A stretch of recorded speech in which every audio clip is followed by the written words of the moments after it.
Hay libros que no se acercan al pasado solo para recordarlo, sino para formular una pregunta incómoda.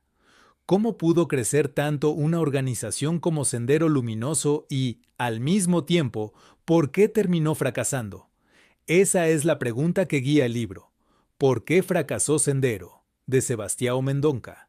Una obra que propone revisar políticamente el nacimiento, la expansión y la derrota de Sendero Luminoso en el Perú.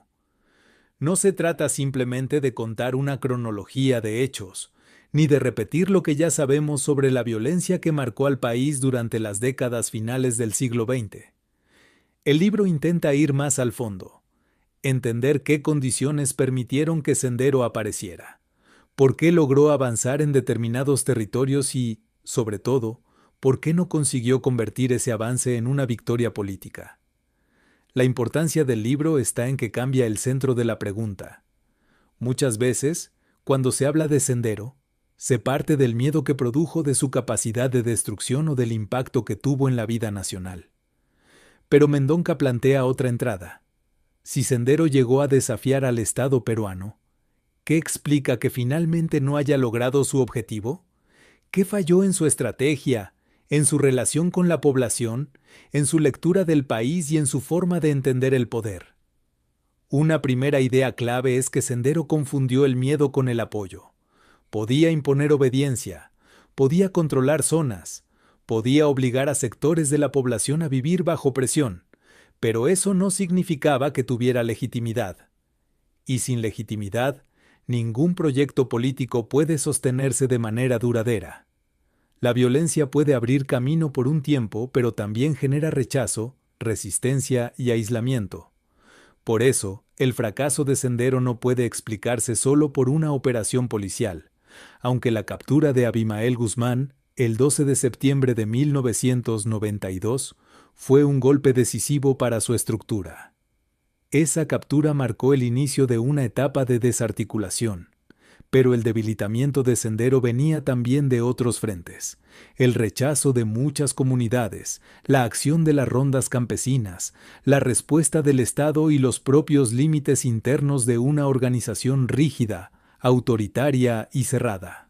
En ese sentido, este libro permite mirar la derrota de Sendero no como un hecho repentino, sino como el resultado de varios procesos acumulados.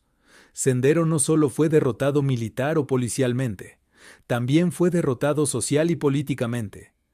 Perdió capacidad de convencer, perdió presencia en el campo, perdió conexión con la población que decía representar y quedó atrapado en su propio dogmatismo. La pregunta ¿por qué fracasó Sendero? Es, entonces, una pregunta sobre el Perú. Nos obliga a pensar en las debilidades del Estado, en las desigualdades que existían en el país, en el papel de las comunidades rurales, en la importancia de la inteligencia policial y también en los peligros de los proyectos políticos que desprecian la vida humana en nombre de una supuesta causa histórica. Esta es una introducción a ese libro y a la discusión que propone. No busca justificar a Sendero ni suavizar lo que representó. Al contrario, busca entender por qué una organización basada en el terror pudo crecer y por qué, finalmente, ese mismo camino la llevó a su derrota. Porque comprender el fracaso de Sendero no es solo volver al pasado, es preguntarnos, ¿qué aprende una sociedad después de haber atravesado uno de los periodos más dolorosos de su historia?